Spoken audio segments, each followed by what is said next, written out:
Wajibu wetu ni kuhakikisha kwanza tunatoa miongozo, ushauri na maelekezo mazuri ambayo yatakuwa na dira ya kuhakikisha wizara na serikali zinakwenda kwenye mfumo ule wa e-system wa serikali ambao utaweza kusaidia au kuondoa ile human intervention, human error, na kana kwamba sasa kila kitu kikienda digital tutaweza kufanya kupunguza gharama kubwa, na tutaweza kurahisisha mawasiliano na kurahisisha huduma zaidi kwa wananchi.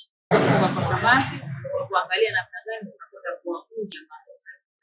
Hili ni la msingi zaidi, na wizara tayari na serikali pia imeruhusu na imekupa njia bora namna gani kuwasomesha hawa vijana, na tusisomeshe vijana tu wakawa na elimu ya kitabu, lakini tuwasomeshe vijana wawe na certificate, wawe professional, hata tukiwa tuna mfumo tunataka kutumia au yeye kutuanzishia mfumo au kusolve kutatua matatizo katika utekelezaji wa serikali kwa wizara, idara au vitengo, basi tusiwe na haja ya kutumia wataalamu bali kutumia wataalamu ndani ya serikali. Matarajio ya Wazanzibari ni kuona tunafika katika uchumi wa kidijitali. Zoezi la kwanza ambalo wizara imeandaa kulitekeleza ni kuhakikisha tunaondoa matumizi ya fedha, na hili tunawapa sana raia walipokee, na sija mgeni tayari baadhi ya maeneo, baadhi ya hoteli, baadhi ya benki tunakwenda hatutumii tena fedha kwa miaka zetu kufanya manunuzi. Kwa hiyo tunataka hili Wazanzibari, wananchi wetu wema, waliweke katika akili zao na wakubali kwenda na sisi, sababu tukiondoa matumizi ya fedha mkononi, maana tunakwenda kuongeza pato letu la serikali.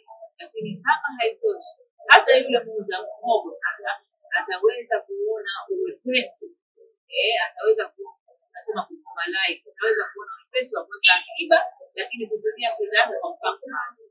Kulikoni kuweka shilingi 10,000 ya mtu na shughuli tunaitumia. Kwa hiyo hili ndio tarajio la serikali, kuweza kuona utekelezaji, lakini uchumi wa kidijitali hauanzi ndani ya serikali. Unaanza katika level ya chini, ukianza na vijana, wananchi, wanafunzi, maafisa, na mwisho tunakuwa ngazi katika taasisi. Nipende kuwaasa vijana wenzangu kwanza kuvitumia vyema vituo hivi vya ubunifu ambavyo vipo kwa pande zote na ambavyo vitaendelea kuasisiwa zaidi. Lakini la pili, kuvitumia vizuri vituo hivi vya TEHAMA ambavyo vipo kwenye kila ngazi ya wilaya.